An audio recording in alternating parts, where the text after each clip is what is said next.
आज आम पढ़ा ओडिया मीडियम इतिहास और राजनीति विज्ञान सेटा षष्ठ अध्याय। ताले प्रथम विषय ना है इतिहास विषय रे धारणा। इतिहास विषय रे धारणा तमे जानी थिबो। इतिहास कहले आमे कौन बुझा ना गत काली को आम इतिहास कहबा जहाँ के आउ फेरी आसबो नाही ताको आम इतिहास कहबा। सेंती इतिहास विषय रे धारणा आमे जानिछे सबू इतिहास विषय रे धारणा। दिने अजांक ठारू गप शुणिबाकू लिपि जिद करी बसिला। अजा लिपि को कहले मु तोते आज गोटे नुआ गप कहूची शुण। लिपि व्यस्त होई कहिला शीघ्र कुह। अजा गप कहले ग्रीस देशर जड़े शक्तिशाली राजा थिला। तांको ना अलेक्जेंडर। से पृथ्वीर अनेक राज्य जय करिबा परे भारत अधिकार करबाकू इच्छा कले। सेतबेले भारतर उत्तर पश्चिम पटे राजत्व करुथिबा राजा मानक मध्यरु दुई जण विख्यात थिले। से राजा दुई जण हेउचंती अम्बी और पुरी। अलेक्जेंडर को भय करी अम्बी तांको शरण पशिले किंतु पुरी थिले वीर। से अलेक्जेंडर को सह युद्ध कले। एही युद्ध रे पुरु हारिले। अलेक्जेंडर द्वारा बंदी हेले। अलेक्जेंडर पुरु को पचारिले तुमे मोठारू किपरि व्यवहार आशा करुछ।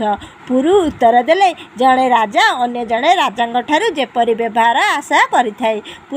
पुरुंकर निर्भरता देखी होई अलेक्जेंडर तांको मुक्ति करी तांको राज्य फेराई देले।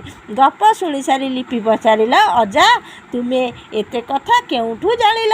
अजा उत्तर देले इतिहासरू। एहा परे लिपि अजा को इतिहास विषय रे अनेक प्रश्न पचारिला ओ अजा से सबू उत्तर देले। लिपि केउ सबू प्रश्न पचारिथिला अजा की उत्तर देले आशा जानिबा।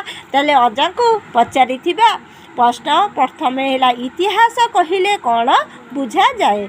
वर्तमान पृथ्वी रे जेते मनुष्य देखा जाऊ थांती समस्ते गोटे जातिर।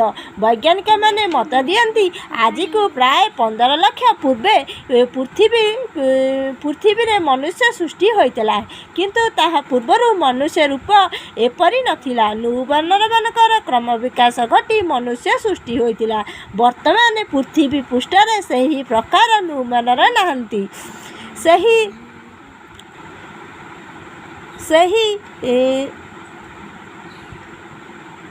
सही जातिर गिबेन ओराट गरिला सिंपाजी मैंने एवं पृथ्वी रे देखा जाउछंदी।